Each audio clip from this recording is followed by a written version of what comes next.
The Library of Babel by Jorge Luis Borges. By this art you may contemplate the variation of the 23 letters. From The Anatomy of Melancholy, Part 2, Section 2, Member 4. The universe, which others call a library, is composed of an indefinite and perhaps infinite number of hexagonal galleries, with vast air shafts between, surrounded by very low railings. From any of the hexagons one can see, intermittently, the upper and lower floors. The distribution of the galleries is invariable. 20 shelves, 5 long shelves per side, cover all sides except 2. Their height, which is the distance from floor to ceiling, scarcely exceeds that of a normal bookcase. One of the free sides leads to a narrow hallway which opens onto another gallery, identical to the first and to all the rest. To the left and right of the hallway there are 2 very small closets. In the first, one may sleep standing up, in the other satisfy one's fecal necessities. Also through here passes a spiral stairway which sinks abysmally and soars upwards to remote distances. In the hallway there is a mirror which faithfully duplicates all appearances. Men usually infer from this mirror that the library is not infinite. If it really were, why this illusory duplication? I prefer to dream that its polished surfaces represent and promise the infinite. Light is provided by some spherical fruit which bear the name of lamps. There are 2 transversely placed in each hexagon. The light they emit is insufficient, incessant. Like all men of the library, I have travelled in my youth. I have wandered in search of a book, perhaps the catalogue of catalogues. Now that my eyes can hardly decipher what I write, I am preparing to die just a few leagues from the hexagon in which I was born. Once I am dead, there will be no lack of pious hands to throw me over the railing. My grave will be the fathomless air. My body will sink endlessly and decay and dissolve in the wind generated by the fall, which is infinite. I say that the library is unending. The idealists argue that the hexagonal rooms are a necessary form of absolute space, or, at least, of our intuition of space. They reason that a triangular or pentagonal room is inconceivable. The mystics claim that their ecstasy reveals to them a circular chamber containing a great circular book whose spine is continuous and which follows the complete circle of the walls. But their testimony is suspect. Their words obscure. This cyclical book is God. Let it suffice now for me to repeat the classic dictum. The library is a sphere whose exact centre is any one of the hexagons and whose circumference is inaccessible. There are 5 shelves for each of the hexagon's walls. Each shelf contains 35 books of uniform format. Each book of 410 pages, each page of 40 lines, each line of some 80 letters which are black in colour. There are also letters on the spine of each book. These letters do not indicate or prefigure what the pages will say. I know that this incoherence at one time seemed mysterious. Before summarizing the solution, whose discovery, in spite of its tragic projections, is perhaps the capital fact in history, I wish to recall a few axioms. First, the library exists ab aeterno. This truth, whose immediate corollary is the future eternity of the world, cannot be placed in doubt by any reasonable mind. Man, the imperfect librarian, may be the product of chance or of malevolent demiurgy. The universe, with its elegant endowment of shelves, of enigmatical volumes, of inexhaustible stairways for the traveller, and latrines for the seated librarian, can only be the work of a god. To perceive the distance between the divine and the human, it is enough to compare these crude wavering symbols which my fallible hand scrawls on the cover of a book with the organic letters inside, punctual, delicate, perfectly black, inimitably symmetrical. Second, the orthographical symbols are 25 in number. Asterisk. The original manuscript does not contain digits or capital letters. The punctuation has been limited to the comma and the period. These two signs, the space and the 22 letters of the alphabet, are the 25 symbols considered sufficient by the unknown author. Editor's note. This finding made it possible, 300 years ago, to formulate a general theory of the library and solve satisfactorily the problem which no conjecture has deciphered: the formless and chaotic nature of almost all the books. One, which my father saw in a hexagon on circuit 1594, was made up of the letters M, C, V, perversely repeated from the first line to the last.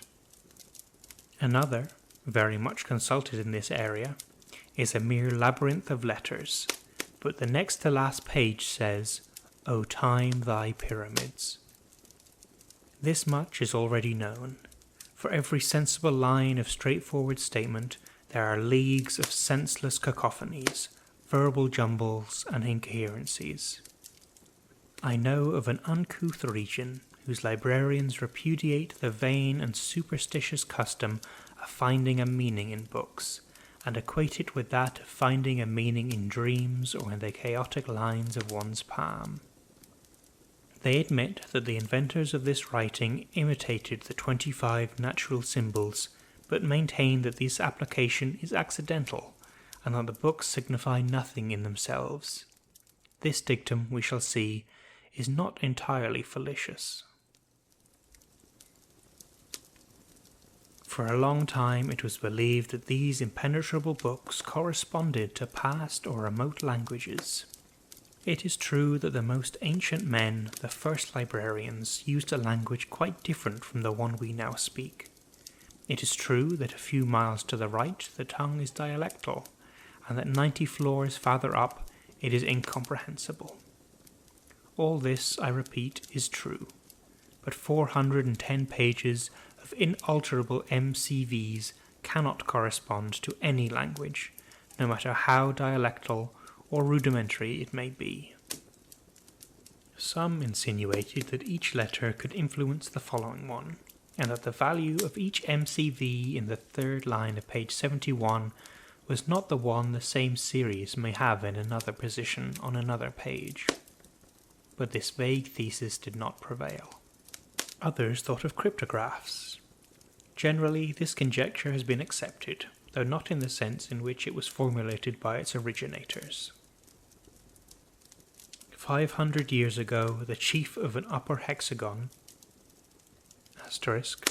before there was a man for every 3 hexagons. Suicide and pulmonary diseases have destroyed that proportion.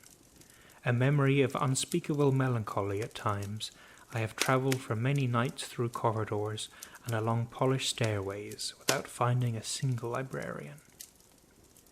Came upon a book as confusing as the others, but which had nearly 2 pages of hegemonous lines. He showed his find to a wandering decoder who told him the lines were written in Portuguese. Others said they were Yiddish. Within a century the language was established, a Samoyedic Lithuanian dialect of Guriani with classical Arabian inflections.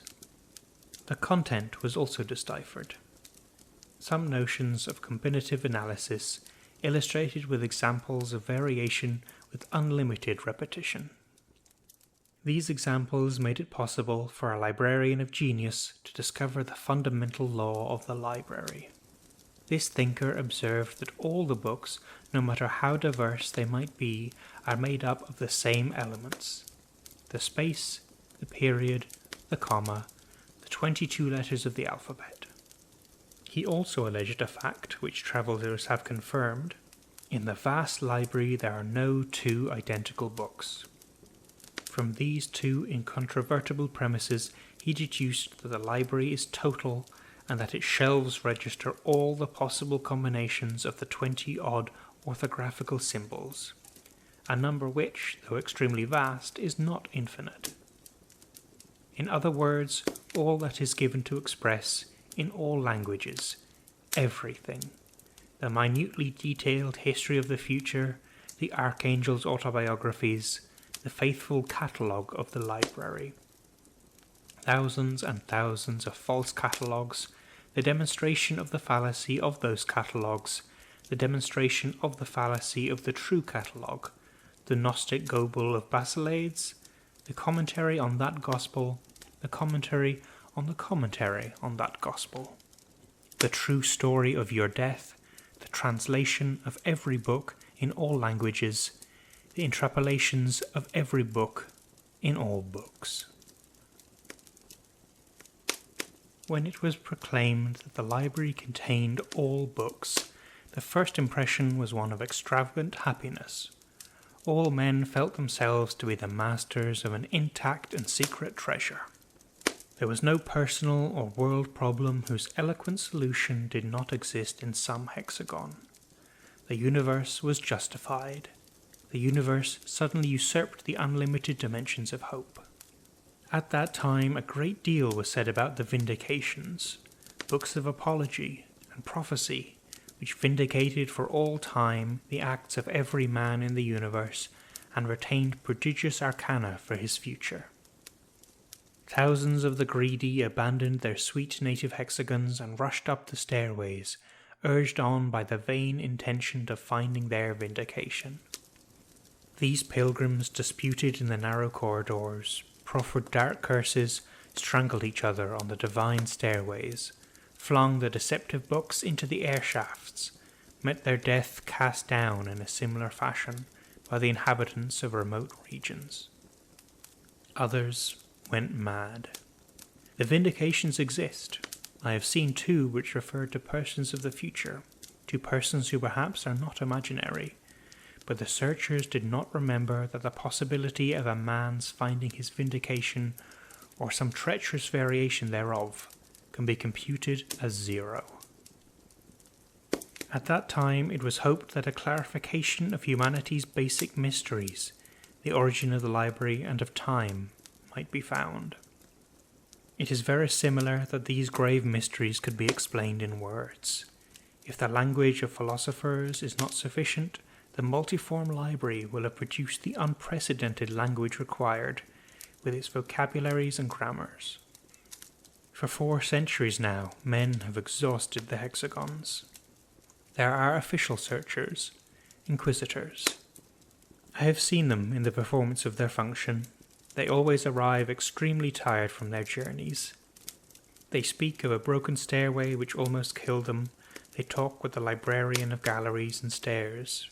Sometimes they pick up the nearest volume and leaf through it, looking for infamous words. Obviously, no one expects to discover anything.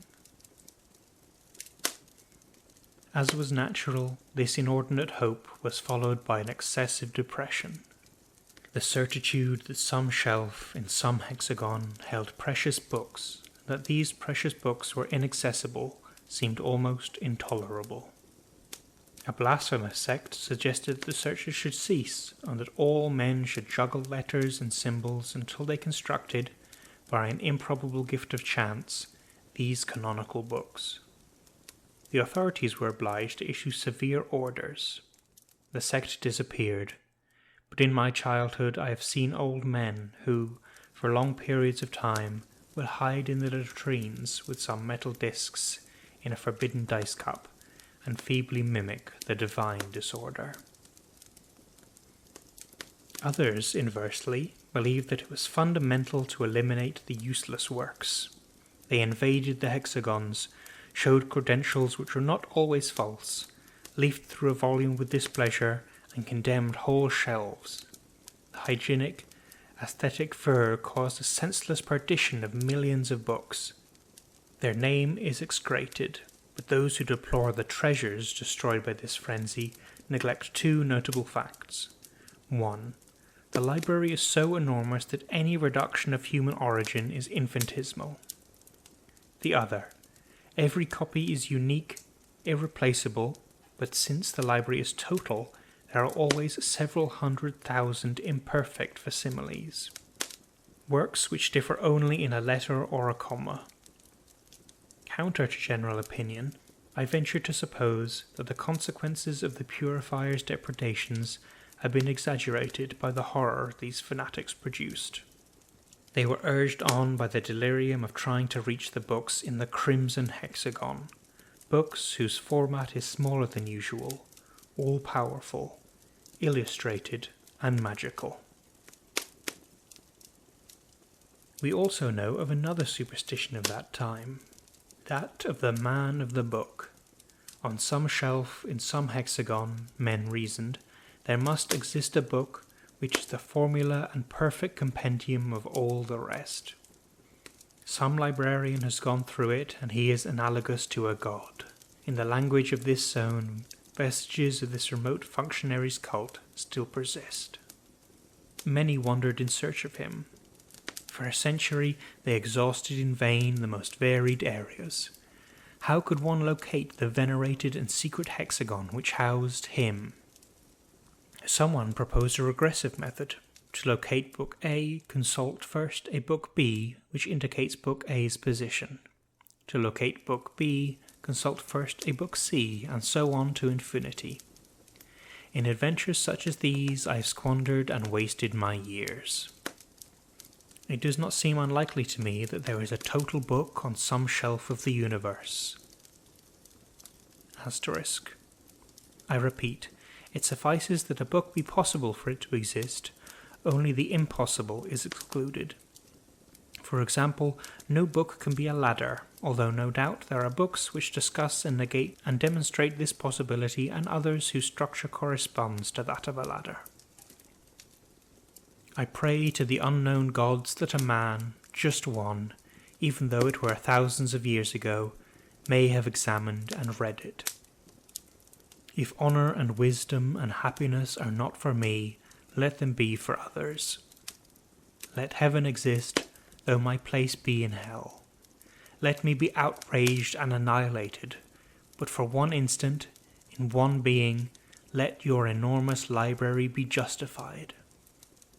The impious maintain that nonsense is normal in the library, and that the reasonable and even humble and pure coherence is an almost miraculous exception. They speak, I know, of the feverish library whose chance volumes are constantly in danger of changing into others, and affirm, negate, and confuse everything in a delirious divinity. These words, which not only denounce the disorder, but exemplify it as well, notoriously prove their author's abominable taste and desperate ignorance. In truth, the library includes all verbal structures, all variations permitted by the 25 orthographical symbols, but not a single example of absolute nonsense. It is useless to observe that the best volume of the many hexagons under my administration is entitled The Combed Thunderclap, and another The Plaster Cramp, and another AX, AX, AX, AS, MLO. These phrases, at first glance incoherent, can no doubt be justified in a cryptographical or allegorical manner. Such a justification is verbal, and ex hypothesi already figures in the library. I cannot combine some characters which the divine library has not foreseen, and which in one of its secret tongues does not contain a terrible meaning. No one can articulate a syllable which is not filled with tenderness and fear, which is not, in one of these languages, the powerful name of a god. To speak is to fall into tautology.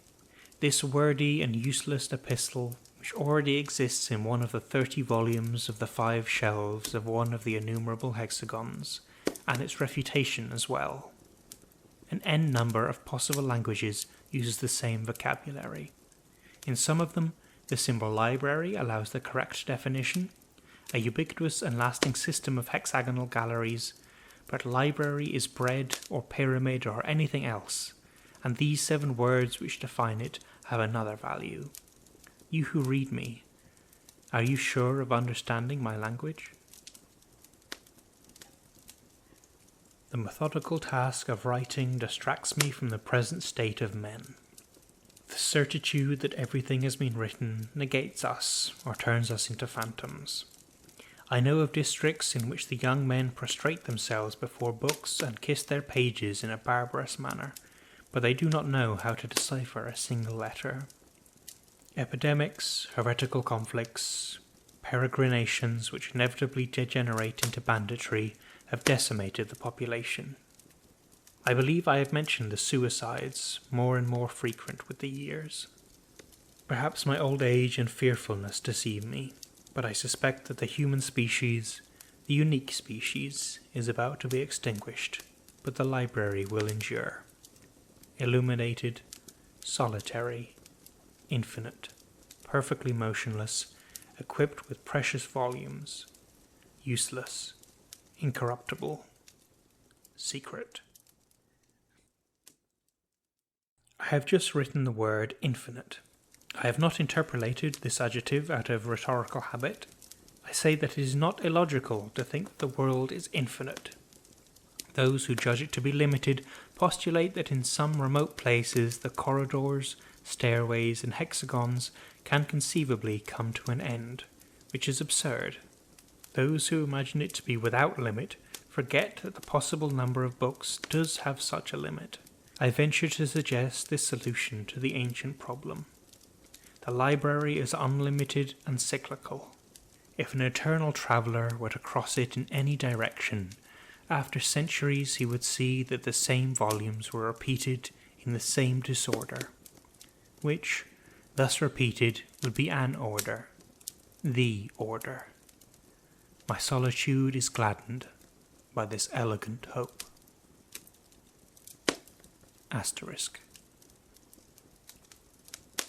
Letizia Alvarez de Toledo has observed that this vast library is useless. Rigorously speaking, a single volume would be sufficient. A volume of ordinary format, printed in 9 or 10-point type, containing an infinite number of infinitely thin leaves. In the early 17th century, Cavallari said that all solid bodies are the superimposition of an infinite number of planes.